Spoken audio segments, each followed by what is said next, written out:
자, 1번 문제부터 한번 살펴보게 되면은 다음 자바 코드에 대한 알맞은 출력값을 쓰시오 라는 문제입니다. 자, 우리 항상 어디부터 확인을 해줘야 돼요? 메인부터 확인을 해줘야 되는 건 거죠. 자, 그래서 메인을 봤더니 뭐라고 되어 있어요? B 클래스를 가지고서 객체를 만들고 그거를 이제 A 클래스로 만든 변수에다가 연결을 해달라라고 얘기를 했습니다. 자, 그러고 난 다음에 여기 생성자를 봤더니 생성자는 따로 없어요. 그래서 이 객체를 만듦으로써 일어나는 일은 딱히 없습니다.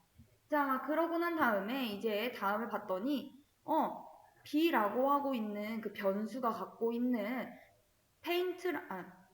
페인트라고 하는 이제 메소드를 호출을 해줘라고 얘기를 했습니다. 자, 그러면은 요 친구가 호출이 되나요? 아니면은 요 친구가 호출이 되나요?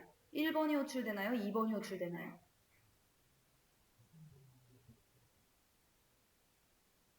2번이 호출이 되죠. 자, 왜 그래요? 얘 지금 B 클래스로 만들어진 친구인 거잖아요. 자, 근데 클래스 B는 얘죠. 물론 얘는 뭘 상속받고 있어요? A 클래스를 상속을 받고 있습니다. 자, 어쨌든 이 친구를 실행을 시켜야 된다는 거를 알고 계셔야 합니다. 자, 그래가지고 지금 요 B라고 하는 친구의 페인트라고 하는 그 메소드를 호출을 했습니다. 자, 그러고 난 다음에 다음 줄로 넘어가 보게 되면은 슈퍼하고서는 드로우라고 되어 있어요. 자, 슈퍼라고 하는 친구 뭐였었죠? 부모 클래스에 있는 거 사용하겠다라고 하는 거잖아요. 상위에 있는 거. 자, 그래가지고 그러면은 위에 있는 거 요거 호출해야겠네 라는 생각이 드시는 거죠. 자, 그래가지고 요 친구를 호출을 합니다. 자, 그렇기 때문에 지금 여기 나 출력하겠어 라고 했더니 뭐래요? B 출력해 라고 해가지고 제일 처음에 이제 B가 출력이 될 거고 그 다음에 뭐래요? draw라고 하는 메소드를 호출을 해달래요. 자, draw 메소드는 자식 클래스에서 지금 제정이 되어 있죠. 물론 여기에도 있지만 자식 클래스에서 제정이 되었잖아요. 오버라이디. 자, 그렇기 때문에 지금 요 B 클래스에 draw라고 하는 메소드가 호출이 됩니다. 자, 그래서 여기에서 실행하면은 얘는 뭐를 출력을 해요? D라고 하는 거를 화면에 출력을 하겠죠. 자, 그래서 D 출력을 하고 여기까지 이제 끝났으니까 메소드가 종료가 되었으니까 메소드를 호출했던 어디로 가는 건 거예요? 이제 여기까지 이제 다 끝났으니까 여기로 이제 넘어가겠죠. 자, 시스템 아웃프린트 한 다음에 뭐래요?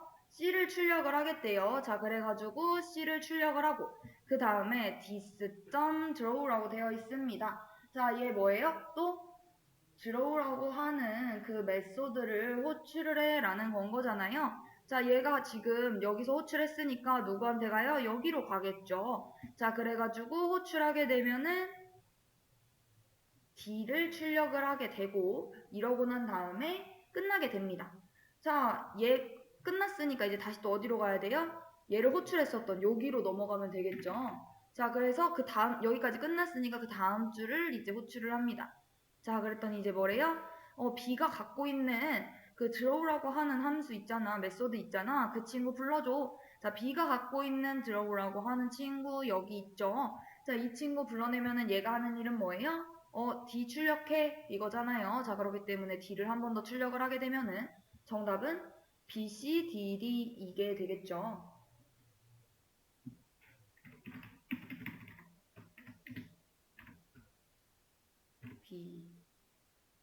BDC, DD네요. 여기 제가 잘못 읽었죠. BDC, DD. 자, 그러고 난 다음에 이제 2번 문제로 한번 넘어가 보도록 하겠습니다. 자, 다음 설명하는 용어를 보기에 맞게 골라 기호를 작성하시오입니다. 자, 첫 번째 봤더니 사용자의 이름 및 암호와 같은 이제 자격증명을 공유하지 않고도 타사 애플리케이션이 데이터 또는 리소스에 액세스할 수 있도록 권한을 부여하는 개방형 표준 프로토콜이래요. 자, 그리고 사용자가 데이터에 대한 제어를 유지하면서 리소스에 대한 액세스 권한을 부여할 수 있는 안전하고 표준화된 방법을 제공하며 액세스 토큰을 사용을 해가지고 타사 애플리케이션에 리소스에 대한 액세스 권한을 부여하는 메커니즘을 사용자에게 제공하는 방식으로 작동하는 것. 이거 뭐죠? 그쵸. 요거죠. 오픈 인증. 자, 우리 우선은 정답을 쓰고.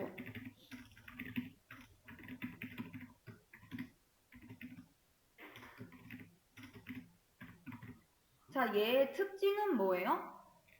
웹 애플리케이션에서 이제 사용자 인증 및 권한 부여를 위한 개방형 표준 프로토콜이구나 라는 거를 이제 아셔야 되는 건 거고. 자, 그리고 주로 로그인, 인증 이런 것들을 위한 API를 구현하는 데 사용이 된다라는 겁니다. 자, 그래서 간단히 이야기를 하면은 어떤 애플리케이션이 사용자의 다른 서비스나 리소스에 대한 접근 권한을 얻기 위해서 사용되는 표준이구나 라고 생각을 하시고, 즉 사용자가 자신의 개인정보, 비밀번호 같은 것들을 직접적으로 제공하지 않고도 다른 서비스라던가 애플리케이션에게 내 정보를 공유할 수 있도록 하는 것. 자, 이렇다라는 거는 다른 서비스 간의 상호 운용성이 향상이 되고 사용자에 대한 보안이 강화가 되겠죠. 그러니까 직접 계정 정보를 사용자가 제공하는 것이 아니라 대신 인증 서버를 통해서 안전하게 접근 권한을 부여할 수 있도록 하는 프로토콜. 이게 바로 오픈 인증, O 그리고 AUTH 요겁니다. 자, 그리고 3번 문제 한번 살펴보도록 하겠습니다. 리눅스에서 사용자에게 읽기, 쓰기, 실행 권한을 부여를 하고 그룹에게는 읽기, 실행 권한을 부여를 하고 그 이외에는 실행 권한을 test.txt 파일에다가 부여를 하기 위한 명령어는 다음과 같습니다. 라고 되어 있습니다. 빈칸에 들어갈 답을 작성을 해주세요. 예요. 자, 우리 이 문제 실제 문제에 출제가 됐었어가지고 같이 한번 풀어봤었죠. 우리 사용자에게 권한, 파일에 대한 권한을 설정을 해주기 위해서 파일 또는 디렉토리에 대한 권한을 변경해주기 위해서는 어떤 명령어를 사용을 해주셔야 되나요? 여기 1번에 들어갈 내용이 뭐예요? 권한 변경, 그쵸. 체인지 모드 해가지고 ch 모드 이렇게 써주시고, 그리고 이 뒤에는 그 첫 번째는 사용자, 두 번째는 그룹, 세 번째는 그 외 사용자에 대해서 각각 그 숫자를 나열을 해주고 그거에 대한 권한을 나타내 줬었잖아요. 자, 이때 얘는 이제 사용자 같은 경우에는 읽기, 그리고 쓰기, 실행 권한이 다 부여가 됐고, 그룹은 이제 뭐만 부여가 됐대요? 읽기랑 실행 권한만 부여가 됐고, 그 외에는 실행 권한만 부여가 됐대요. 자, 이거 그러면 숫자 계산 어떻게 하시면 돼요? 1, 2, 4, 요거 다 더하면은 7. 얘도 1, 2, 4인데 가운데가 없으니까 숫자 그 문자 있는 곳만 더해주면은 1 더하기 4 하면은 5. 그리고 얘는 1인 거죠. x만 있으니까. 자, 그래서 얘 작성하면은 어떻게 돼요? chmod 751 이렇게 작성을 해주시면 되겠죠. 요게 정답인 겁니다. 자, 그래서 파일 권한 줄 수 있는 거 명령어도 아셔야 되고 각각에 대한 그룹에 대한 숫자가 혹시 바뀔 수도 있기 때문에 숫자를 계산할 수도 있어야 된다라는 겁니다. 그냥 딱 외우시면 안 된다라는 거예요. 자, 그러고 난 다음에 4번 한번 살펴보도록 하겠습니다. 이 문제도 우리가 같이 풀어본 문제라고 볼 수 있어요. 얘 뭐에 대한 문제예요? 완전수에 대한 문제인 거죠. 자, 우리 항상 어디부터 봐요? 메인부터 봐줘야겠죠. 자, 그래서 메인을 봅니다. 자, 봤더니 i라고 하는 변수 만들어 놓고 sum이라고 하는 변수도 만들어 놓고 그 sum은 뭘로 초기화를 해달래요? 0으로 초기화를 해달라라고 얘기를 했습니다. 자, 그리고 i는 2부터 시작을 해가지고 100보다 작거나 같을 경우에 이제 i를 하나씩 증가를 시켜 나가려고 한대요. 자, 그리고 if 만약에 요 테스트라고 하는 그 함수를 불렀을 때 이게 참일 경우 요거 값을 더하고 이게 거짓일 경우에는 값을 더하지 않겠다라고 얘기를 하는 건 거죠. 우리 완전수에 대해서 공부를 했었는데 완전수라고 하는 건 뭐였어요? 자기 자신을 제외한 양의 약수들의 합이 자기 자신과 같은 수를 이야기한다라고 얘기를 했죠. 이 프로그램의 주요 부분은 뭐예요? 요 메인에서 이 반복문이 돌아가는 거. 어떤 숫자까지를 이야기를 하는 건가라는 건 거고, 자, 그리고 요 테스트라고 하는 메소드가 중요하겠죠. 왜? 이 테스트라고 하는 함수가 그 주어진 숫자가 완전수인지 아닌지 그 여부를 판단하는 건 거잖아요. 자, 그래서 어떻게 해주는 거예요? 그 숫자를 입력받아서 여기 매개변수 있죠. 여기서 값을 하나 보내고 있고요. 그 주어진 숫자를 받아서 그 친구가 1부터 어디까지? 그 n이라고 하는 숫자를 절반의 숫자로 나눠가지고 그 나누어 떨어지는 숫자들의 합을 계산을 하려고 하는 건데 그 합이 이제 뭐와 같으면이라는 거예요? 요 썸이라고 하는 그 합이 넘과 이제 n이라고 하는 거와 같다라고 하면은 리턴 1을 하고 그렇지 않으면은 이제 리턴 0을 반환을 하게 되는 건 거죠. 자, 우리 그때 최소한의 100가지 수 중에서 완전수 300가지의 숫자 중에서 완전수에 대해서 공부를 했었는데 제가 미리 설명을 드렸었죠. 어떤 숫자 있다라고 했어요? 6 그리고 그쵸. 28이라고 하는 거. 그래서 완전수에 대한 거는 미리 이렇게 반복문을 외워두셔도는 되지만 반복문으로 하나씩 풀어보셔도 되기는 하지만 시간 절약을 하고 확실하게 반복문이 잘못될 가능성도 있기 때문에 아 이거 지금 여기서 반으로 2로 나눴을 때 그거에 대해서 떨어지는 나머지가 0인지 그 떨어지는지 확인해가지고 그거 다 더하는 거구나 이거 확인해서 완전수 숫자를 확인을 했다라고 하면은 이제 아 내가 아는 숫자 완전수를 이제 확인을 해가지고 다 더해 주시면 되겠죠. 자 그래서 얘는 6과 28을 더한 그 값인 얼마예요? 얘네 두 개 더하면 얼마죠? 34죠. 자 그렇기 때문에 해당 문제의 정답은 얼마예요? 34가 되게 되는 건 거죠. 자, 그리고 5번 문제 한번 살펴보도록 하겠습니다. 자, 5번 문제를 봤더니 구조체 멤버에 접근하기 위해 괄호 안의 기호를 작성하시오입니다. 자, 얘는 새로 출제된 유형이에요. 근데 우리는 구조체라는 거를 공부를 했으면 사실상 이 문제를 푸는 데 있어가지고 딱히 어려움이 없습니다. 딱 이것만 보고서도 사실상 문제를 푸실 수 있어야 된다라고 얘기를 할 수 있어요. 자, 우리 문제를 한번 살펴보게 되면은 자, 우리 항상 메인부터 살펴봐야 되니까 여기서부터 봐주셔야겠죠. 자, 그래서 우선 요거에 대해서 알기 전에 C 언어에서 포인터를 이용을 해서 구조체 멤버에 접근을 할 때 사용하는 연산자가 뭔지는 알고 계실까요? 여기가 구조체 주소고 여기 연산자가 있고 여기에 내가 접근하려고 하는 멤버 변수가 있어요. 자, 이랬을 때 우리는 어떤 기호를 이용을 해가지고 어떤 연산자를 통해서 멤버에 접근을 하죠. 구조체 변수에, 멤버 변수에. 요 화살표 기호를 이용을 해가지고 접근을 했던 거 기억나실까요? 물론 이 방법이 아니라 일반적으로는 구조체 멤버에 접근할 수 있는 건 또 뭐가 있어요? 요 점 기호가 있죠. 어떤 구조체 안에 있는 그 멤버 변수에 접근을 해줘. 자, 근데 만약에 내가 구조체 주소를 갖고 있다라고 하면은 그 구조체 주소를 찾아가가지고 그거에 대한 멤버 변수를 찾아줘라고 했는데 요 별 기호도 쓰기 귀찮고 요 괄호도 맨날 붙여줘야 되고 이게 너무 귀찮으니까 우리가 요 화살표 기호를 사용하자라고 했었던 거잖아요. 우리 C 언어 공부하면서 공부했죠. 자, 그래서 요 화살표 기호를 이용을 해가지고 구조체 멤버에 접근을 할 수가 있었습니다. 자, 그래서 여기 보게 되면은, num이라고 하는 변수 만들어가지고 10으로 초기화해놓고 데이터 1이라고 하는, 데이터라고 하는 자료형으로 지금 D1을 만들었어요. 그래서 데이터가 그래서 자료형이 뭐지라고 해서 봤더니 얘 지금 스트럭트라고 되어 있는 거 보니까 뭐예요?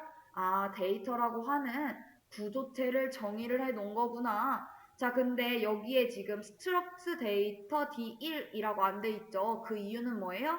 여기 type def, 나 타입 정의하겠다. 뭐라고? struct data 너무 길어. 나 앞으로 그냥 데이터라고 쓸 거야. 자, 그래서 struct data 대신에 데이터라고 그냥 쓴 거죠. 자, 그래서 데이터 D1, 데이터라고 하는 그 설계도를 만들어 놓고 실제 그 데이터를 만든 건 거죠. D1이라고 하는 그걸로. 그래서 선언을 한 겁니다. 자, 그러고 지금 데이터라고 하는 걸로 또 뭘 만들었어요? 구조체 이제 포인터 변수를 만든 건 거죠. 요 변수 앞에 자료형 뒤에 별기호가 있으면 우리 얘 포인터 변수구나 라는 거 알고 있잖아요. 그래서 얘는 주소 담고 있는 친구네 라고 생각을 하고 계시면 되고, 이 뒤에 보면은 지금 말록이라고 하는 게 있어요. 말록은 뭐냐? 자, 우리가 변수를 만드는 방법이 총 두 가지가 있습니다.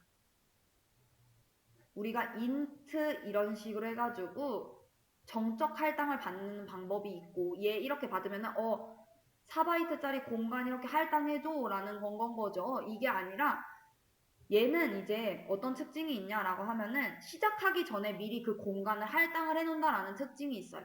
자, 근데 이 말록은 시작한 다음에 이 말록이라고 하는 걸 만났을 때 이제 그때 공간을 만들어 놓고, 그러고 내가 만약에 이 공간이 필요가 없어졌어요. 자, 그러면은 반납을 하는 그런 겁니다. 정적으로 이제 할당을 받게 되면은 얘는 시작부터 끝까지 그냥 계속 이 자리를 차지하고 있는 친구가 되고, 이렇게 하면 당연히 메모리를 좀 더 효율적으로 사용할 수 있다는 특징이 있죠. 다만 단점이라고 한다면은 반납을 해야 되는데 반납을 까먹었어요. 그럼 메모리 누수가 좀 생길 수도 있고. 자, 그러고서는 이제 나 할당 받으려고 해. 그러면은 요 말록 뒤에는 내가 받으려고 하는 그 공간의 사이즈를 작성을 해주시면 되거든요. 그래서 내가 만약 4 이런 식으로 하면 4바이트 공간 할당해줘. 뭐 아니면은 뭐 8바이트 이러면 나 8바이트 공간 할당해줘 이런 건데, 지금 봤더니 사이즈 오브라고 하는 연산자를 또 사용을 했습니다. 자, 사이즈 오브는 뭐예요? 우리 사이즈 오브 인트 이러면은 인트의 사이즈 그 바이트 수를 출력을 해주는 친구가 사이즈 오브잖아요. 그래서 봤더니 스트럭트 데이터라고 하는 요 타입에 대한 그 사이즈를 명시를 해달래요. 그러면은 요 공간만큼 이제 공간이 생기겠죠. 요 사이즈만큼. 자, 그래가지고 지금 할당을 받았습니다. 자, 그러고 난 다음에 D1이라고 하는, 그러니까 여기서 지금 주소로 저장을 하는 이유는 얘가 공간을 이렇게 할당을 해줬어요. 자, 근데 이 공간을 찾아가려면은 어떤 주소가 있어야지 찾아갈 수 있는 건 거잖아요. 그냥 이렇게 할당만 해놓으면은 우리가 int a 이런 것처럼 그 공간을 만들고 이름을 붙여줬었어요. 그러니까 우리는 a 찾아가 아니면은 a 주소 알아낸 다음에 거기 찾아가 이런 식으로 찾아갈 수 있었는데, 얘는 지금 그 스트럭트 데이터만큼 공간 만들어줘까지만 하면은 공간은 만들어놨는데 여길 찾아갈 수 있는 방법이 없는 건 거죠. 그래서 얘가 리턴을 해줍니다. 공간을 만들고 어디? 맨 앞에 있는 주소를. 그래서 그 주소를 얘가 이제 받게 되는 거예요. D2라고 하는 친구가. 자, 그러고 난 다음에 그 D1이 갖고 있는 numptr이라고 하는 거, 얘가 지금 갖고 있죠. 자, 거기에다가 num의 주소를 넣어주고, 그러고 뭐래요? D2가 갖고 있는, 얘는 지금 공간인데 어떤 공간이에요?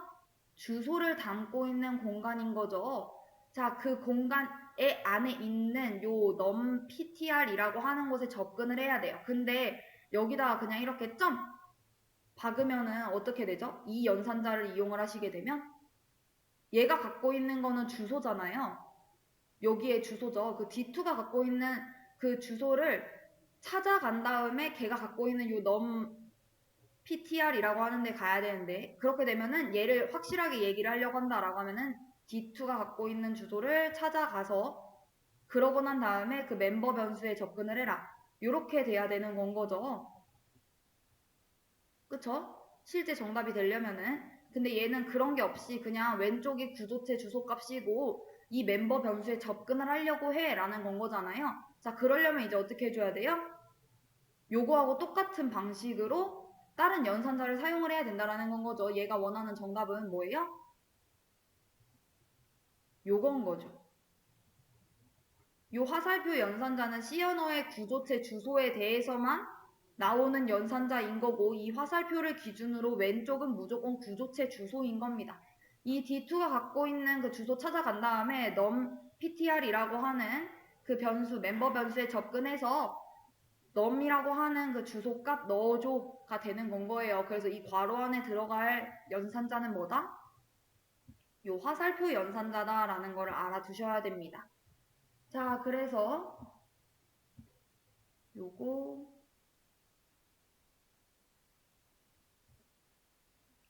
알아두시고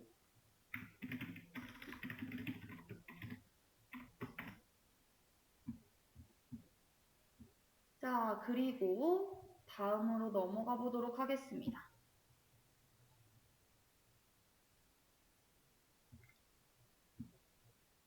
잠시만요.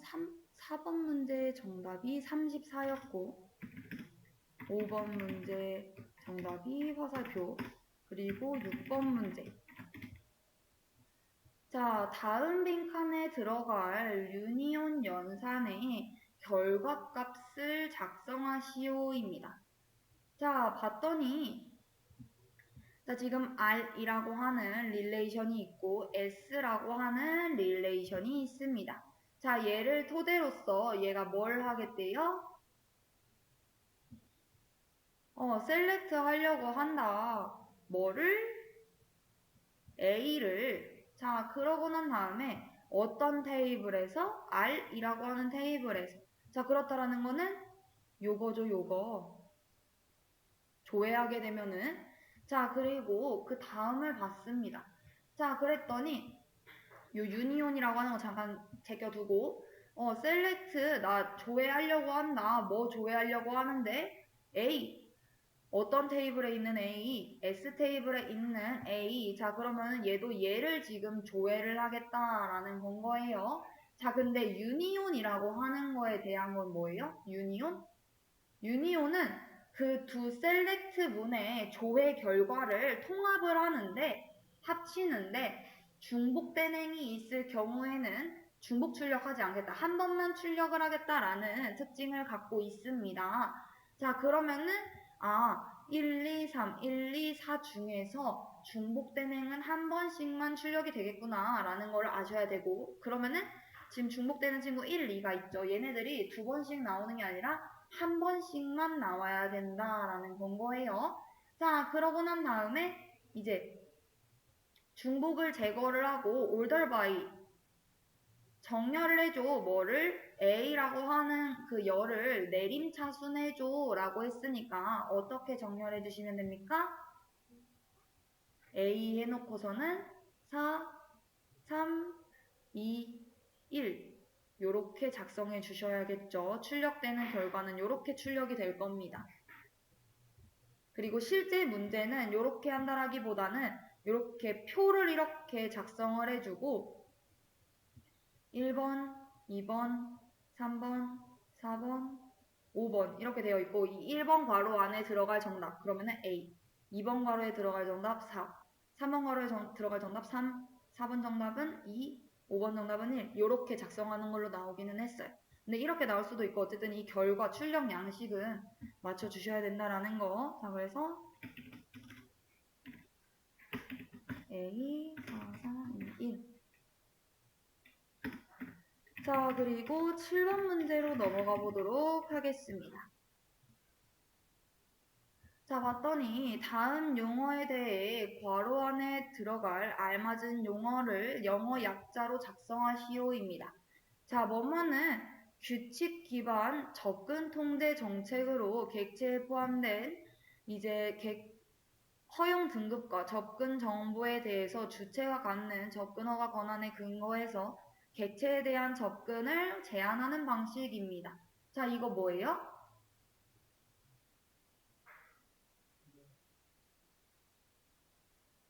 얘는 강제 접근 통제 방법이죠. 우리가 이거 예시로 뭘 말씀드렸어요?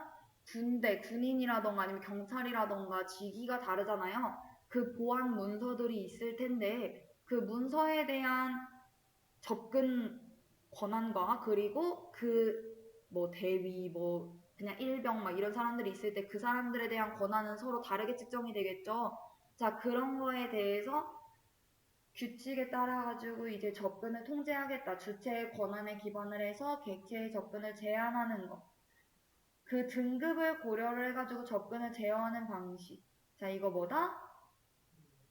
강제 접근 통제다라는 건 거고. 자, 그리고 얘는 우리 영어 약자로 작성을 해달라라고 얘기를 했기 때문에 뭐라고 작성하시면 돼요? 그쵸. MAC라고 작성을 해주시면 되겠죠. 근데 이게 뭔지도 알아두셔야 된다는 거예요. MAC가 뭔지 모르고 그냥 오케이 MAC 이렇게 쓰시면 안 된다라는 거 작성해드리면은 자, 그리고 두 번째를 보면은 얘는 중앙관리자가 사용자와 시스템의 상호관계를 통제하며 조직 내 맡은 역할에 기초하여 자원의 접근을 제한하는 방법. 중앙관리자가 사용자 역할에 기반을 해가지고 자원의 접근을 제한하는 거 이거 뭐예요? 역할 기반 접근 통제죠. 자, 그렇기 때문에 롤 기반 베이스드 액세스 컨트롤 해서 RBAC인 거고 역할 기반 접근 통제. 자, 그리고 마지막 얘는 신분 기반 접근 통제 정책으로 주체나 그룹의 신분에 근거를 해가지고 객체에 대한 접근을 제한하는 방법입니다. 자, 이건 뭐예요? 데이터에 접근하는 사용자의 신원에 따라가지고 접근 권한 부여하고 제어하는 방식. 신분을 기반한. 이거 DAC죠. DAC는 뭐예요? 임의 접근 통제. 자, 그래서 요거 다 알아두셔야 합니다. 자, 그리고 다음으로 넘어가 보도록 할게요. 다음 코드의 출력값을 작성하시오입니다. 자, 얘 어떤 문제예요? 아, 딱 봐도 지금 함수 안에서 함수 부르고 있는 거 보니까 자기 자신 호출하는 거 보니까 제기 함수에 대한 문제인 거죠. 자, 그래서 주어진 코드를 보게 되면은 메인부터 살펴봅니다. 나 출력할 거야. 뭐 출력할 건데? 정수 출력할 거야. 정수 뭐? 이러니까 f라고 하는 그 메소드 함수 호출해줘. 자, 이래가지고 값을 7을 보냈습니다. 자, 그럼 그 7은 어디로 들어가요? 여기 n에 저장이 되겠죠. 자, 그러고 if문을 살펴봅니다. 자, n이 1보다 작거나 같을 경우에 return 1을 하고 그렇지 않을 경우에는 요거를 실행을 하겠대요. 우리 이전에 풀었던 문제들과 약간 유형이 비슷하죠. 숫자만 좀 달라진 거예요. 자, 우선 7은 1보다 작지 않기 때문에 요 else를 실행을 합니다. 자, return 뭐를 한대요? 그 n 곱하기 뭐?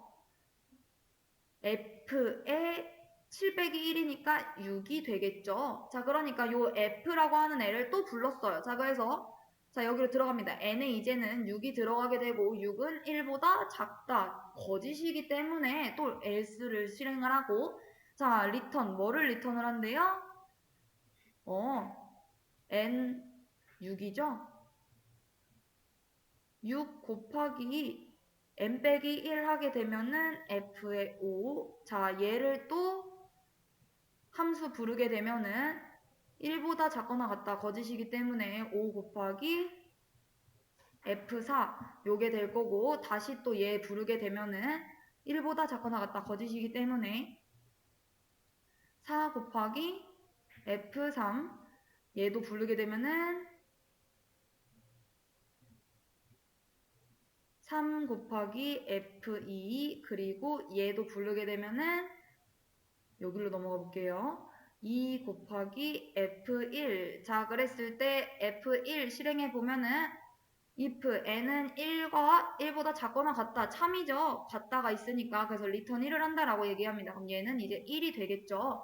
자 이거 계산하면 어떻게 되는 거예요? 7 곱하기 6 곱하기 5 곱하기 4 곱하기 3 곱하기 2 곱하기 1 하면 되겠죠. 7팩토리알 구하는 거잖아요. 이거 계산해보면 얼마예요?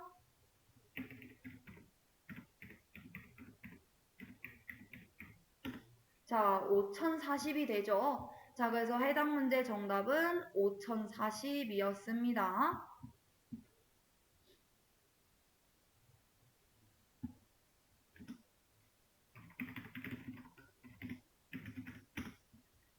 자, 그리고 9번으로 넘어가 보도록 할게요. 다음 설명에 대해 괄호 안에 들어갈 단어를 쓰시오입니다. 자, 영어 약자로 작성을 해야 되고요. 얘는 자료를 일정한 크기로 정해서 순서대로 전송하는 자료의 전송 방식입니다. 셀이라 부르는 고정 길이 패킷을 이용을 해서 처리가 단순하고 고정 길이 패킷을 고속망에 적합하며 연속적으로 셀을 보낼 때 다중화하지 않고 셀 단위로 동기가 이루어지지만 경우에 따라 동기식 시간 분할 다중화를 사용하기도 한다. 가상 채널 기반의 연결 지향 서비스로 셀이라 부르는 고정 길이 53바이트 패킷을 사용을 하며 통계적으로 다중화 방식을 이용한다라는 거. 고정 길이 53바이트 셀로 데이터를 전송하는 기술. 이런 작은 셀은 어디서 이제 효율적이다? 다양한 종류의 이제 데이터 전송을 하는데 효율적이다. 고속망에 적합하다라는 거. 그리고 각각의 셀은 레이블, 헤더와 데이터로 구성이 되어 있어서 다양한 유형의 트래픽을 처리할 수 있다라는 거. 이거 뭐예요? ATM입니다. ATM. ATM이라고 하는 게 뭐지? 라고 하면은 한국말로 하면 비동기 전달 모드예요.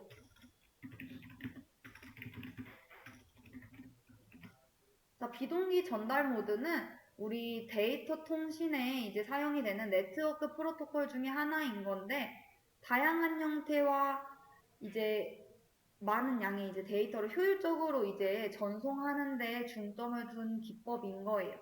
자, 이 비동기 전송 방식이라고 하는 거는 ATM은 비동기 전송 모드로 이제 동작을 하고 얘가 53바이트로 고정이 되어 있다라는 건 거고 이제 가상회선 기술이라고 하는 거.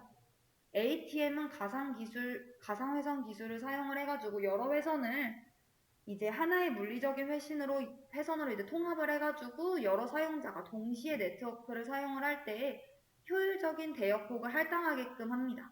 자, 그렇기 때문에 장점은 뭔 거예요? 고성능의 효율적인 대역폭 관리, 다양하고 낮은 지연 처리 시간. 자, 그렇기 때문에 요거는 좀 알아두시는 게 좋을 것 같습니다. 자, 그래서 시험에 나온 거니까. 자, 그리고 10번 문제로 넘어가 보도록 하겠습니다. 자, 봤더니 얘도 우리 같이 한번 풀어봤던 건데 숫자만 약간 변경해 놓은 건 거죠. 자, P라고 하는 그 포인터 변수를 만들어가지고 코리아라고 하는 문자열이 저장된 주소 맨 앞에 있는 주소를 저장을 시켜놨습니다. 자, 물론 A만 저장이 되어 있는 게 아니라 널문자도 저장이 되어 있고요. 자, 우리 %s 나 출력할 거야. 그리고 여기에 제가 요거 이스케이프 시퀀스 뉴라인이 다 들어가 있는데 빠졌다라고 설명드렸었죠. 그건 참고해서 작성해 주시고요. 자, 나 문자열 출력할 거야. 뭐 출력할 건데 주소 줘 라고 얘기했더니 자, P가 갖고 있는 거는 뭐예요? 여기 주소 갖고 있죠. 자, 그래서 여기서부터 널문자 전까지 출력을 하게 되면은 KOREA가 될 거고요. 자, 그러고 난 다음에 줄바꿈하고 나 출력할 거야. 뭐 출력할 건데? 문자열. 근데 그 P가 갖고 있는 주소 있잖아. 거기에서 하나를 더해줘. 자, 여기에서 하나 더하면 얼마예요? 여기로 넘어가겠죠. 자, 그래서 여기 주소가 지금 여기 주소로부터 넓은 자 전까지 끊어와 라고 했으니까 OREA가 될 겁니다. 출력되는 거는. 자, 그러고 printf다 출력할 거야. 뭐 출력할 건데 문자 하나. 어떤 문자? 그 P가 갖고 있는 거 찾아가. P 갖고 있는 주소 여기였었죠. 여기 찾아가면 뭐 나와요? K 나오겠죠. 자, 그러고 나 출력할 거야. 또 뭐? 나 문자. 자, 이번에는 그 P가 갖고 있는 주소를 3칸을 이동시킨 다음에 하나, 둘, 셋. 여기 주소구나. 거기를 찾아가. 찾아가면 뭐 나와요? 2 나오겠죠. 자, 그리고 나 또 정수 출력. 나 문자 하나 또 출력할 거야. 뭐? 이랬더니 P가 갖고 있는 거 찾아가. 자, 뭐 나와요? K 나오겠죠. 자, 그러고 그 K에다가 뭐를 더해달래요? K가 지금 아스키 코드 값으로 했을 때 지금 75거든요. K가. 자, 걔에다가 4를 더해달래요. 그럼 얼마예요? 79에 해당하는 아스키 코드 값을 출력을 하면 되겠죠. 자, 그래서 보면은 KLMNO 이렇게 될 거죠. 자, 여기서 4 더한 거니까 5가 될 거예요. 자, 그래서 결과적으로는 5가 출력이 됩니다. 문자로서 출력을 한다라고 했기 때문에. 자, 그래서 정답은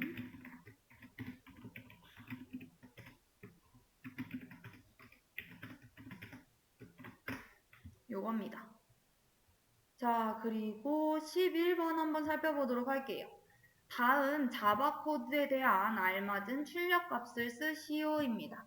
자, 우리 항상 메인부터 살펴봐 줘야 되니까 여기서부터 살펴볼게요. 자, 봤더니 child라고 하는 클래스로 객체 생성해가지고 obj한테 연결시켜놔. 요 변수에 집어넣어. 자, 그러고 생성자 있나 봤더니 생성자는 따로 없어요. 자, 그러니까 다음으로 넘어가죠. 프린트 출력하겠다. 뭐 출력할 건데 그 obj가 갖고 있는 컴퓨트라고 하는 그 함수 호출해줘. 그리고 그 안에는 7이라고 하는 값 보내. 자, 얘 여기 숫자 5만 했었을 때 똑같은 문제로 출제된 이력이 있습니다. 자, 얘 7이라고 하는 거 보냈을 때 여기도 컴퓨트가 있고 여기도 컴퓨트라고 하는 친구가 있어요. 자, 이 child라고 하는 친구는 extends, 상속을 받고 있고요. parent라고 하는 클래스를. 자, parent라고 하는 클래스는 이렇게 정의가 되어 있습니다. 자, 이랬을 때 이 obj가 갖고 있는 컴퓨트라고 하는 그 함수 호출해라고 하면 1번 호출하나요? 2번 호출하나요? 1번?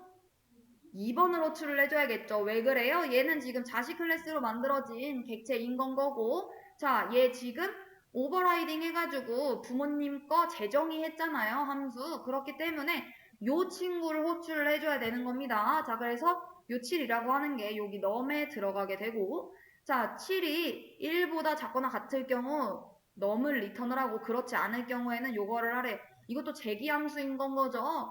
자, 그래서 요거 너무 기니까 그냥 C로 쓸게요. 자, C7을 이제 불렀더니 얘는 이제 어떻게 됐다라는 거예요? C6이라고 하는 거 불러내고 더하기 C에 자, 7 빼기 3 하면은 4가 되겠죠.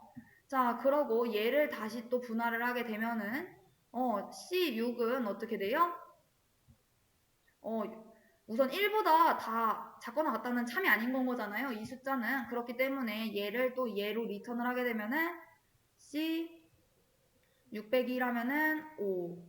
자, 그리고 얘 해주면은 더하기 해주면은 C 600이 3 하면은 3. 자, 그리고 얘를 또 계산을 해보게 되면은 C 넘 빼기 1 하면은 3. 거기다가 C 넘 빼기 3 하면은 얼마예요? 1이죠. 아이고, 요렇게. 자, 그러고 난 다음에 얘를 또 나눠줍니다. C5 불러 이러면은, C5 빼기 1하면은 4. 그러고 더하기 C5 빼기 3 하면은 2. 자, 그러고 얘도 또 내려보내주면은 C 넘빼기 1 하면은 2. 자, 그러고 C 넘빼기 3 하면은 3 빼기 3 하면은 0. 자, 그러고 얘도 얘랑 똑같겠죠. C 2 C 0. 자, 그러고 C의 1. 얘는 얼마예요? 얘는 그대로 넘을 리턴하는 거니까 1이 되겠죠. 자, 그래서 얘는 그냥 여기다가 그냥 써놓겠습니다. 1. 얘는 이제 끝났어요. 자, 그러고 난 다음에 요 밑에 있는 친구들, 아직 정리되지 않은 친구들을 살펴봅니다. 자, 봤더니 C4를 해달래요. 자, 그럼 얘 또 어떻게 돼요? C3 플러스 C1. 그러고 얘 계산해보면은 C 넘빼기 1 하면은 1. 그러고 넘빼기 3 하면은 마이너스 1이 되겠죠. 자, 그러고 얘 계산하면은 얘도 동일하게 C1 플러스 C 마이너스 1이 될 거고, 자, 얘는 그대로 0 리턴 하겠죠. 넘이니까. 자, 그래서 여기다가 0 더해주고, 자, 얘 계산하면 또 뭐 나와요? C1 플러스 C 마이너스 1. 요게 될 거고, 얘는 그대로 리턴하면 0. 자, 그래서 요거 보기 전에 얘네들부터 다 해놓을게요. 야, C1 했으니까 플러스 1. 그러고 얘도 C1 하면은 플러스 1. 그리고 C 마이너스 1 하게 되면은 마이너스 1. 얘 플러스 1. 얘 마이너스 1. 플러스 1. 마이너스 1. 이런 식으로 하다 보면은 얘네들은 같이 소거가 되겠죠. 플러스 1, 마이너스 1 하면 다 0인 건 거잖아요. 자, 그래서 지금 현재까지는 숫자 2입니다. 다 더해진 거 계산해보면은. 자, 그러고 난 다음에 여기서 이제 계산을 해주는 거죠. C3을 넘빼기 1 하면은 C2 플러스 C0. 자, 거기다가 이제 계산해보면 어떻게 돼요? 자, C2를 또 나누게 되면은 얘는 C1 플러스 C 마이너스 1이야. 자, 이거 계산하게 되면 그냥 소거 되겠죠. 1 마이너스 1 하면 0 되고 얘도 0 더해주면 0인 거니까요. 자, 그래서 계산되는 값은 뭐예요? 숫자 2가 됩니다. 자, 그래서 문제의 정답은 2.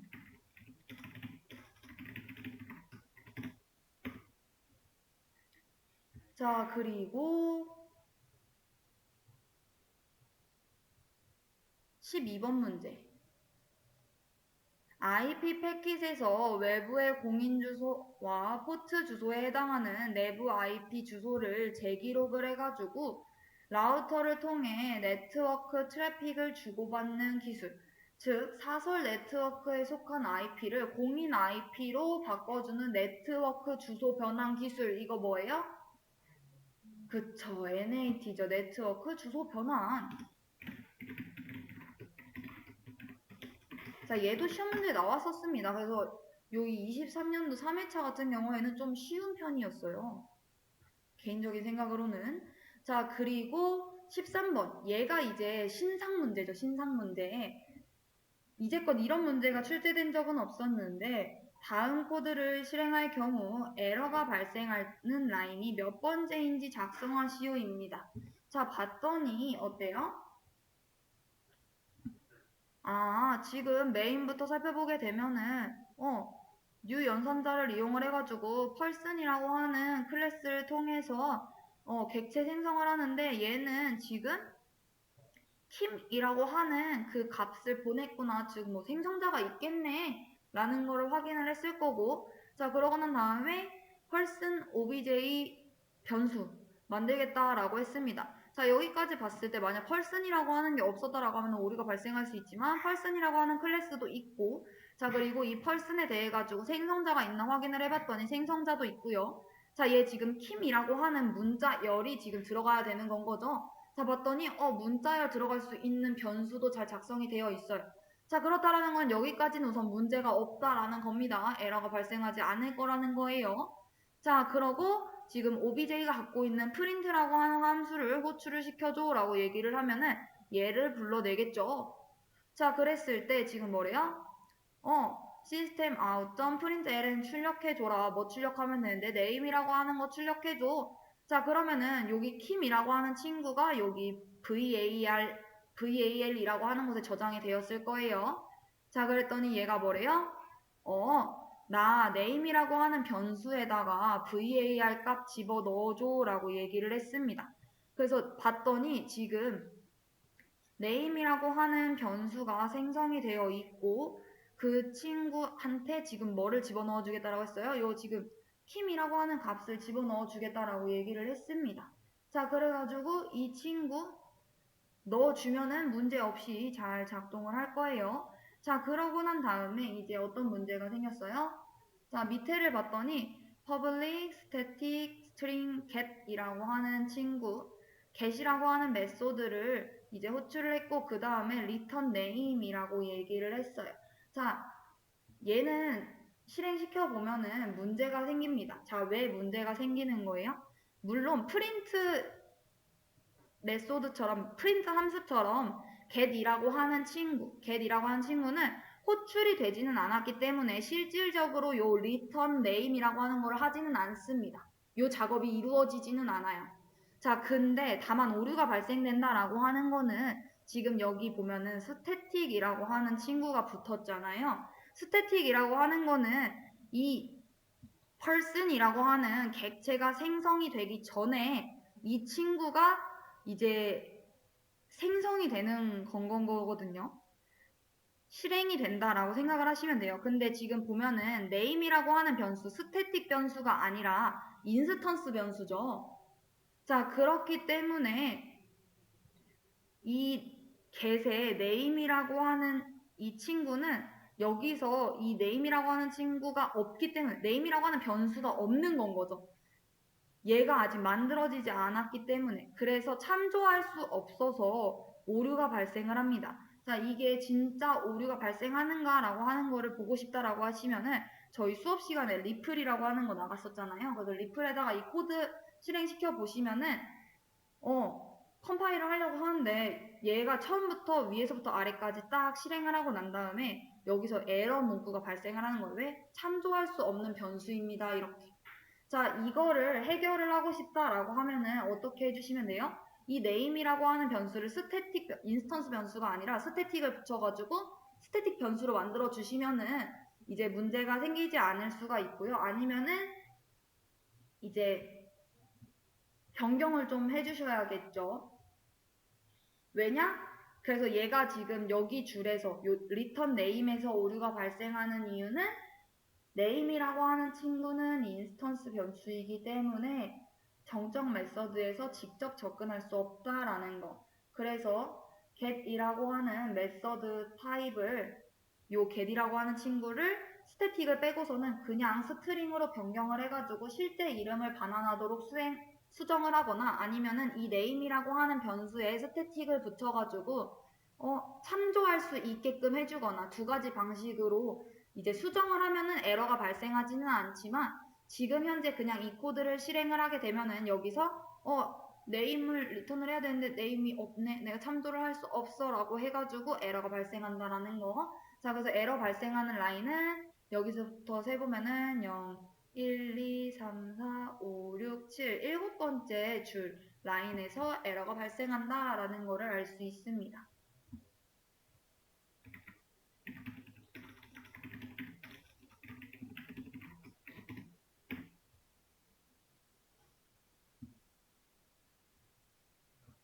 자, 그리고 14번 문제 풀어보도록 하겠습니다.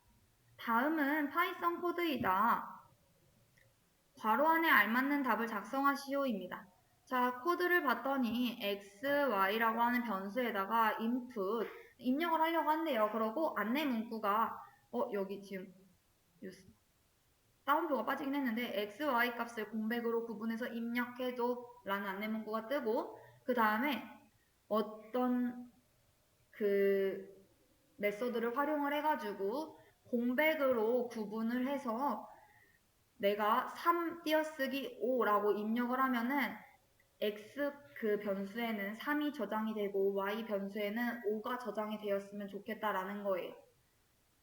파이썬에서 문자열을 특정 구분자를 이용을 해가지고 구분하는 거. 리스트로 나눠주는 역할을 하는 거. 자, 이거 뭐예요? 어떤 연산자죠? 어떤 메서드죠? 스플릿이라고 하는 연산자인 거죠. 자, 우리 이 스플릿 메서드라고 하는 친구는 얘를 이용을 해가지고 우리가 만약 010 6789 1234 이런 전화번호를 입력을 했을 때 010 이렇게 따로 그리고 6789 그리고 1234 이런 식으로 나는 요 다시라고 하는 기호를 기준으로 값을 구분을 하고 싶어 라고 하면은 스플릿 이렇게 하시면은 다시를 기준으로 구분을 하게 되고요. 얘는 지금 공백을 기준으로 잘라오고자 했기 때문에 우선 여기에 올 물음표 안에 들어올 값은 스플릿이고요. 이 스플릿이 하는 일은 뭐다? 특정 구분자를 기준으로 나누어가지고 반환을 한다라는 거. 즉 원하는 부분을 추출하거나 분리를 할 수 있다라는 겁니다. 자, 그래서 데이터를 입력받은 거를 가공하려고 할 때 사용이 돼요. 자, 그래가지고 만약 제가 예시로 문자열을 저장을 하는데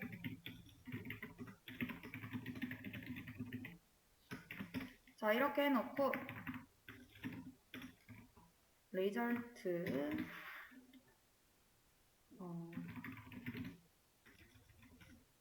string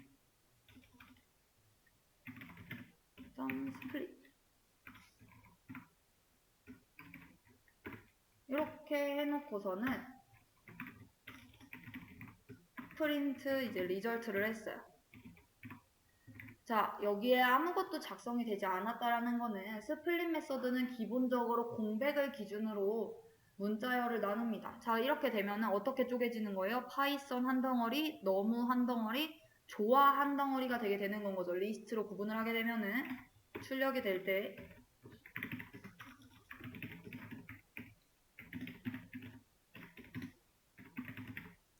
이렇게 잘리게 될 거예요.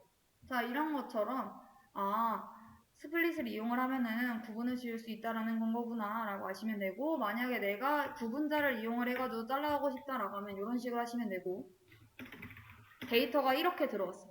파이썬 콤마 좋아 이러면은 콤마 기준으로 잘라오라고 했으니까 결과는 똑같이 파이썬 너무 좋아 이렇게 잘리게 되겠죠.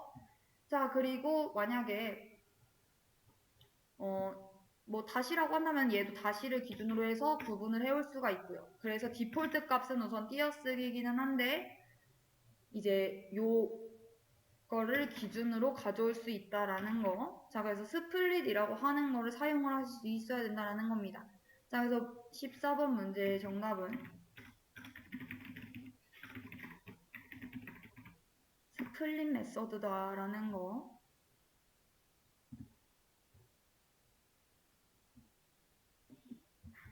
자, 15번 문제 한번 살펴보도록 하겠습니다. 자, 봤더니 해당 다이어그램의 명칭을 쓰시오입니다.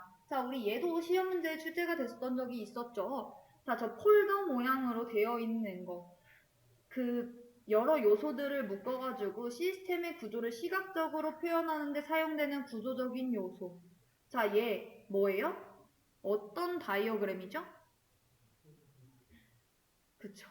패키지 다이어그램이죠.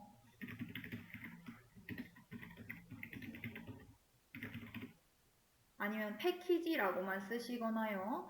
자, 그래가지고 얘는 클래스라던가 인터페이스라던가 이런 것들을 그룹화해가지고 시각적으로 나타내고 시스템의 모듈화 구조 개선하는 데 도움이 되며 이제 코드의 모듈성과 유지보수성을 향상시키는 데 사용이 되는 친구. 그러니까 묶어서 표현하는 데 사용이 되는 친구가 이 패키지 다이어그램인 겁니다. 자, 그래서 어떻게 생겼는지 잘 알아두시고요.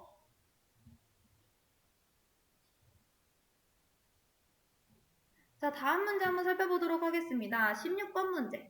다음 설명에 대해 알맞는 보기를 고르시오입니다. 시스템이나 시스템 구성 요소 또는 소프트웨어 프로그램의 입력값과 출력값이 특정 그룹으로 분류되며 분류된 그룹 내의 값들이 시스템에 의해 동일하게 취급된다라는 특성을 이용을 하여 시험하는 기법입니다. 하나의 값은 그 분할 내의 모든 값을 대표하는 것으로 간주하는 기법. 이거 뭐예요? 유사한 도메인으로 나눠가지고 입력 데이터를 테스트 케이스를 선택하는 테스트 기법. 그 그룹에서 대표값을 테스트 케이스로 선택하는 거. 우리 블랙박스 테스트 안에 있는 어떤 거죠? 이 기법은 입력 데이터를 유사한 도메인으로 나눠가지고 테스트 케이스를 선택하는데 이제 중점을 둔다라고 했었고, 그 중에서 그 입력 데이터들이 양 끝단에 있는 것들이 아니라 경계에 있는 것들이 아니라 중간값이 거의 대표가 됩니다. 자, 얘 뭐에 대한 설명이에요? 동등분할에 대한 설명인 건 거죠. 자, 지금 동등분할 어디 있어요? 기억에 있죠.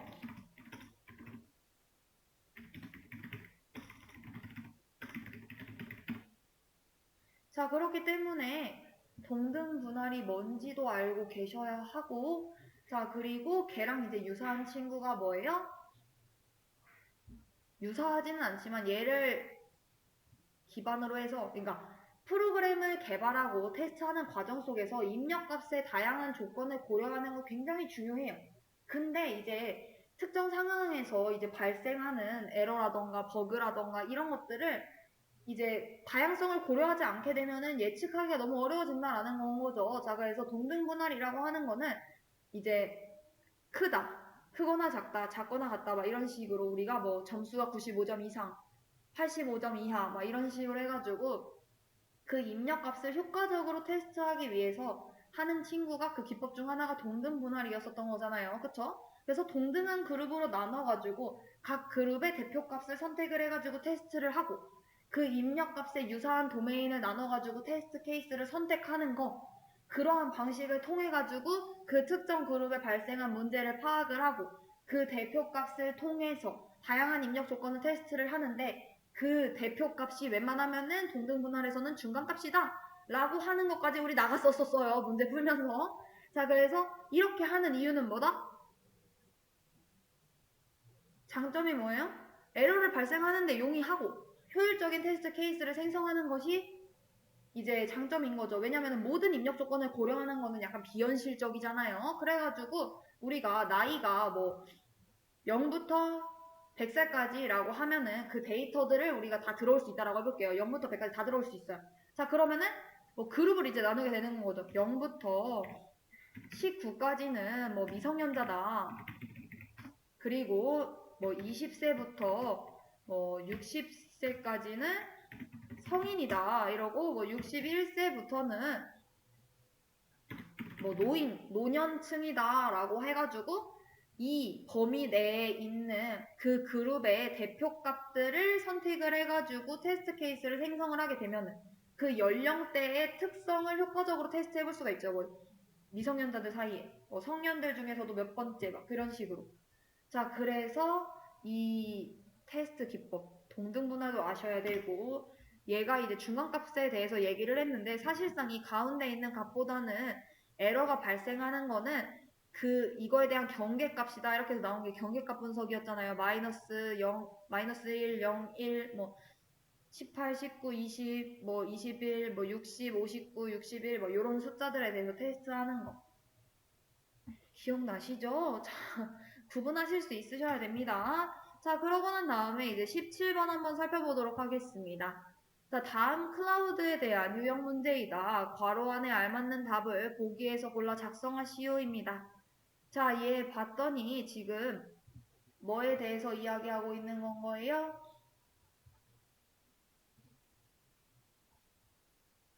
예, 우리 요거 PAAS, SAAS, IAS 이거 슬쩍 보기는 했었죠. 뭐예요? 클라우드 컴퓨팅 모델, 서비스 모델에 대해서 이야기하고 있는 건 거잖아요. 자, 그래가지고 지금 얘에 대한 거는 주어진 서비스와 해당하는 모델을 매칭을 해라 라는 건 겁니다. 자, 우리 지금 보게 되면은 요 PaaS. 자, 얘는 뭐냐라고 하면 플랫폼 서비스라고 해가지고 애플리케이션을 빌드, 호스팅 및 확장을 하기 위해서 그 플랫폼을 제공을 하고 사용자는 애플리케이션 코드에 이제 집중을 하고 인프라 관리라던가 아니면은 이제 운영 시스템에 대한 걱정 없이 애플리케이션을 개발할 수 있다라는 특징이 있습니다. 자, 그리고 요 SaaS. 자, 얘는 우리가 구글 워크플레이스하고 똑같은 건데, 자, 얘는 소프트웨어 as a 서비스라고 해가지고 클라우드 기반의 소프트웨어 응용 프로그램을 이야기를 해요. 그래서 사용자가 웹 브라우저를 통해 가지고 소프트웨어에 접근을 할 수가 있고 그 구글 워크플레이스에서 제공하는 건 뭐예요? 뭐 문서 편집이라던가 이메일이라던가 캘린더라던가 이런 업무용 소프트웨어 같은 것들인 거죠. 자, 그래서 그런 것들을 제공을 하기 때문에 그 사용자는 별도의 소프트웨어 설치나 업데이트 같은 것들을 이제 하지 않더라도 서비스를 이용할 수 있다라는 특징이 있죠. 자, 그리고 마지막으로 IaaS라고 하는 거는 가상 서버를 이용을 해가지고 그 사용자가 필요에 따라 가지고 인프라를 구축하고 관리를 할 수 있게 해주는 거죠.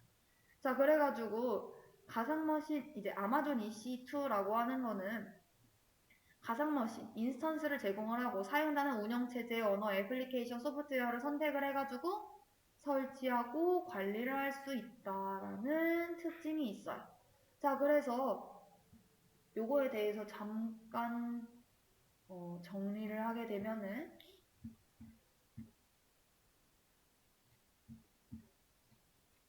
자, IaaS. 자, 얘는 클라우드 호스팅된 물리적 서버,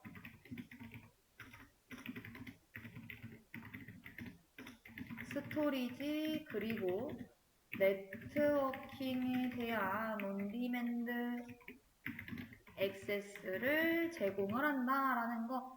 자, 그래서 얘는 무엇을 이야기를 하느냐? 클라우드에서 애플리케이션 미닛 워크로드를 실행하는 데 필요한 백엔드 IT 인프라를 제공하는 것을 이야기를 한다. 자, 그래가지고 요거 얘 장점은 뭐냐? 유연하고 이제 가용성, 성능, 보안적인 것들, 기술 도입 같은 것들. 그래서 실제 사용되는 사례로는 뭐 사물인터넷 IoT라던가 아니면 전자상거래, 재해복구 요런데 사용이 된다라는 거. 자, 그래서 사이즈로 본다면은 요 IaaS가 좀 작다라고 생각을 할 수가 있고요. 얘에서 이제 좀 더 이 서비스도 제공을 하면서 여기에 추가적으로 뭐 운영체제, 소프트웨어, 데이터베이스 이런 것들까지 제공하는 친구가 요 PaaS인 거고 거기에다가 이제 클라우드 호스팅 애플리케이션 서비스까지 제공을 하는 친구가 요 SaaS라고 생각을 하시면 될 것 같아요. 그래서 사이즈를 좀 알아두시면 되고 제가 그림을 봤는데 그림이 요게 좀 괜찮은 것 같더라고요. 이렇게 생각을 해주시면 될 것 같습니다. 이해되실까요? 그래서 요게 포함하고 있는 범위들에 따라 가지고 달라진다라는 거. 자, 얘를 보고 나면은 사실상 문제 푸는 게 그렇게 어렵지는 않습니다. 자, 왜냐면은 그 순서에 따라 가지고만 작성을 하면 되는 건데 얘가 지금 제공하는 그 서비스에 대한 것들을 지금 파란 색깔로 이제 작성을 해 놓은 거잖아요. 가장 좁은 요런 미들웨어 운영체제 같은 것들은 제공하지 않는 것들. 요 1번은 뭐에 대한 설명이에요? 그쵸. IaaS에 대한 설명인 건 거고. 자, 2번. 이제 그 IaaS만큼도 제공을 하면서 여기에 이제 데이터베이스, 뭐 미들레어, 요런 것들까지 제공을 하는 거. 이게 PaaS인 거고. 여기에서 이제 애플리케이션 데이터들까지 이제 다 모든 것들을 이제 서비스로 제공하는 것이 이제 SaaS다라는 거. 그래서 요 그림 자체를 눈으로 기억해 뒀다가 잘 알아두시기를 바라겠습니다. 자, 그래서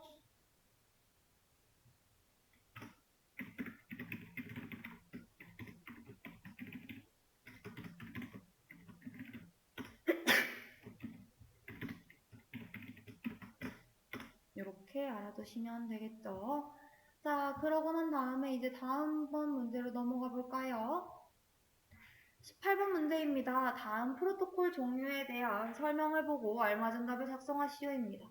자, 최단 거리수, 홉 카운트, 홉수가 적은 경로를 선택을 해가지고 라우팅하는 프로토콜을 이야기를 합니다. 즉, 라우팅 관리를 위한 네트워크 프로토콜에 대한 설명이구나. 자, 라우팅 테이블에 인접 라우터 정보를 저장을 해가지고 경로를 결정을 하고요. 최대 홉수는 15로 거리가 짧기 때문에 IGP로 많이 이용이 되는 프로토콜입니다.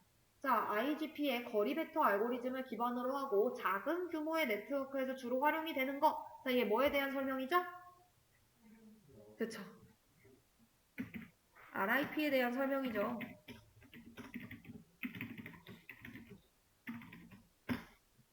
아니면은 이렇게 쓰시거나 라우팅 정보 프로토콜이라고 쓰시면 되는데 얘는 이제 뭐 보기들이 좀 많이 나왔었어요. 요 IGP 관련된 것들 이제 항상 나오는 친구들 있잖아요. OSPF 막 이런 식으로 해가지고. 자, 그러고 다음 문제 한번 살펴보도록 하겠습니다. 자, 얘도 문제로 계속 출제가 되고 있죠. 관계대수 기호 매칭시킬 수 있느냐라는 거. 자, 19번 관계대수를 보고 거기에 알맞은 기호를 작성하시오입니다. 자, 조인 기호 몇 번이에요? 그쵸, 디귿이죠. 저 나비 넥타이 같은 모양. 자, 그리고 우리 프로젝트는 그쵸. 프로젝트는 파이. 파이가 니은. 자, 그리고 셀렉트는요?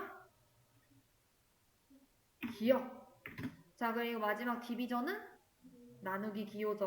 리을. 자, 그래서 여러분들은 이 조인이 뭐다? 아, 두 개의 테이블에서 특정 그 조건에 따라가지고 행을 결합해주는 거구나. 아, 그리고 프로젝트는 이제 뭐예요? 아, 얘는 열로서 수직 연산하는 건데 그 열을 선택을 해가지고 새로운 관계를 만드는 연산자구나. 이때는 이제 중복된 값은 제거를 하고 필요한 열만 선택해 주는 거. 맞아, 기억났어. 그리고 셀렉트는 특정 조건에 맞는 행을 이제 잘라가지고 오는 건 거죠. 그래서 수평연산이라고 얘기를 하고, 자, 나누기, 디비전이라고 하는 거는 두 관계, 뭐 R이랑 S라고 하는 릴레이션이 있다라고 했을 때 그 R에서 S에 해당하는 모든 값이 있는 행을 찾아가지고 그거를 이제 새로운 관계로 만드는 거. 자, 그래가지고 우리 요것들에 대해서도 공부 많이 해봤고 요 기호 정도는 자주 봤으니까 기억하실 수 있으셔야 됩니다. 자, 그리고 20번 문제 한번 살펴보도록 하겠습니다. 자, 다음은 데이터베이스에 관련된 문제이다. 괄호 안에 알맞은 답을 쓰시오입니다. 자, 무슨 무결성은 관계 데이터베이스 관계 모델에서 두 개의 관련 있던 관계 변수 테이블 간의 일관성, 데이터 무결성을 이야기를 합니다. 종종 기본키 또는 키가 아닌 후보키와 외래키의 조합으로 강제 적용이 됩니다. 외래키가 선언된 관계 변수의 외래키를 구성하는 속성의 값은 그 관계 변수의 부모가 되는 관계 변수의 기본키 값 또는 기본키가 아닌 후보키 값으로 존재해야 된다라는 거. 자, 이거 뭐에 대한 무결성 설명이에요? 그쵸. 참조 무결성에 대한 설명이었습니다.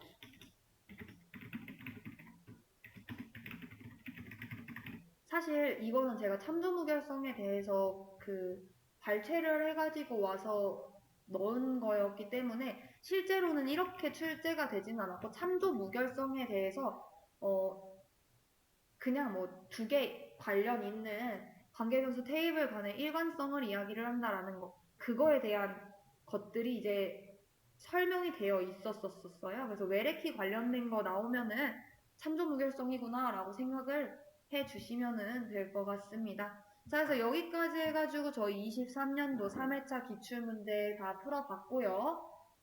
여기서 마무리해 보도록 하겠습니다.